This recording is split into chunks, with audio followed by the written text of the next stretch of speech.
All right, now if you're a fan of the Israeli staple Bamba or any of Israel's other major snacks, then listen up, because manufacturing company Osem is ruffling a lot of feathers this week. Several supermarket chains and activists are even calling for a boycott of their goods, as the Israeli food giant is announcing a pending price hike of between 3 to 7% on all of its products. Here with the detailed analysis is economic consumer behavior expert and assistant professor Vili Abraham. Vili, thanks so much for being with us again. Now, we've heard of price hikes and threats of price hikes many times before. Osem is no stranger to this, but this situation seems different. Why? Where is this coming from? Why now? Well, across the globe, really, not only in Israel, but also in the United States and Europe, a lot of manufacturers have to deal with shortage in supply as opposed to increasing demand. And on the other hand, the price of raw materials have increased substantially. If you look at metals and plastic and rubber and wheat and sugar, all of these things have increased substantially, and we're talking about double-digit percentage points. And that's why a lot of retailers, until now, they were able to observe the increase in price, but now they're saying, that's it, we can't take it anymore. And unfortunately, we have to pass on the prices to consumers. However, if you look at the average prices of raw materials in the world, it's nowhere near the increase in prices that we're going to see here, meaning it's a lot higher. So if Nuva or Strauss or Osem in this case wants to increase prices to keep up with its expenses, it would have to increase prices by 40 or 50%. Wait, so Osem's response then to this whole situation, because Osem defended the move as you expected, and as you said, by pinning it on their own rising costs. They said, quote, raw materials, packaging, and transportation costs have skyrocketed in a way that's unparalleled in the past. Unfortunately, the trend is continuing due to unprecedented costs, and even after deducting the effect of exchange rates, after taking every possible step, including absorbing the price increase for a long time, we're forced to update our prices that are partially compensated for the increase. How do you respond then? You're saying that this is totally justified, that actually it should even be higher than what they're raising it to?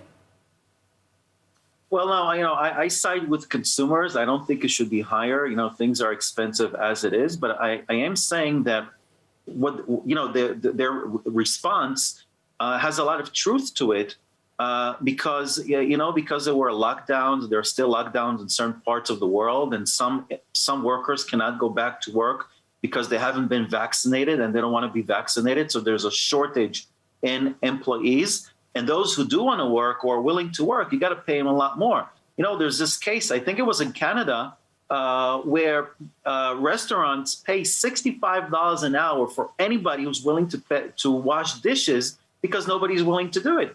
So when a business has to pay so much to hire somebody, it's passed down to consumers. So in many cases, they really don't have any choice. And by the way, if you look at the whole chain system, transporting things today is much more expensive. Before Corona, it would cost $1,200 to lease a cargo container.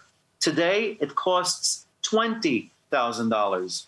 And if you look at the price of shipping a cargo container from one point to another point, it has also increased hundreds of percentage points. So it means that, a lot of times retailers just don't have a choice but to increase prices. All right, well, so Vili... Otherwise, they'll collapse and go bankrupt. Well, so Vili, though, aside from, of course, what you're saying makes sense, but because of Osem's massive market share, there have actually also been calls, and I'm sure you know this, for investigation by the Competition Authority. Do you think that this investigation would yield any results? What, if anything, would Osem be guilty of?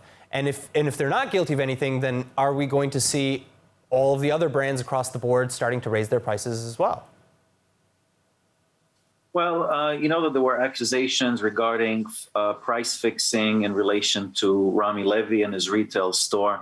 I don't know if this is something that, we can accuse Osem of, but I think that once prices are increased by Osem, which is the third largest manufacturer in Israel. And by the way, it's owned by Nestle.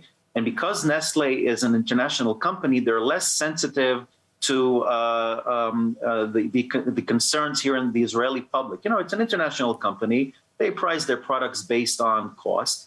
And they say, this is what it is. This is the price. So they're less sensitive. So had it been an Israeli company, maybe they would have been a little bit more sensitive to the public and more susceptible to public pressure. So I don't see whether this will really change things. Maybe you can postpone things a little bit, but I think that price hikes are inevitable.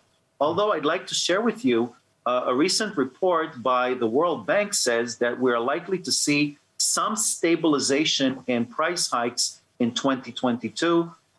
So hopefully we will start the year with maybe a little bit, price hikes here in Israel, but then some level of stabilization. And by the way, the average family is expected to spend 5,000 shekels more a year on supermarket shopping next year, which is really, really, really crazy. I mean, as it is now, the average family spends more money than it brings in home every month. So now it's really going to be difficult, unfortunately, next year. All right. Well, we have hopes for the best, of course, as always. Billy, thank you so much for joining us. Thank you. ILTV Plus, your news from Israel and more 24/7. Start your free trial today. Subscribe at iltv.tv and watch from any device.